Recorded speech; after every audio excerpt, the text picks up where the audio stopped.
Bonjour à toutes et à tous, c'est un réel plaisir de vous retrouver pour la nouvelle édition de la revue du quotidien national L'Essor.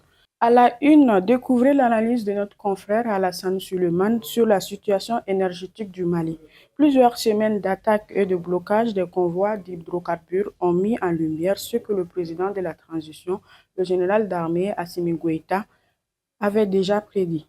Une lutte longue et multiforme contre des formes de terrorisme armé, communicationnel et économique. Dans un discours prononcé à Moscou en juin 2025, il appelait à la résilience et à la patience, comparant cette période difficile à une zone de turbulence passagère sur la route de l'indépendance nationale. Le Mali est en deuil.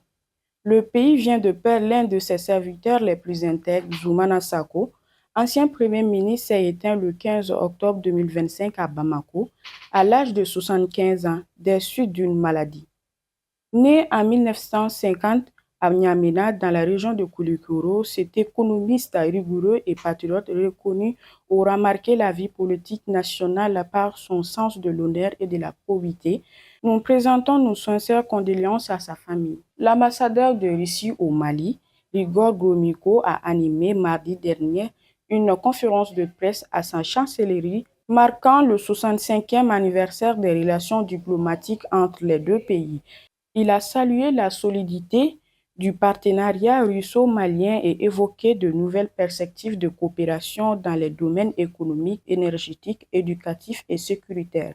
La rencontre a également permis d'aborder les tensions régionales et la convergence de vues du Mali et de la Russie dans la lutte contre le néocolonialisme face aux défis mondiaux.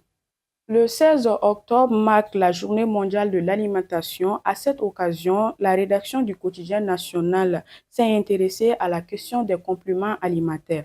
Issus pour la plupart du secteur informel, les vendeurs de ces produits sont aujourd'hui omniprésents à Bamako. Que ce soit au grand marché, dans les boutiques de quartier, les salons d'été ou sur les réseaux sociaux, vendus sous forme de gélules, comprimés, poudre de cipro, ces compléments sont présents comme des solutions miracles pour grossir, affiner la silhouette, éclaircir la peau, épaissir les cheveux ou encore fortifier les ongles. Rendez-vous sur nos plateformes numériques pour plus de détails. Place à l'actualité sportive.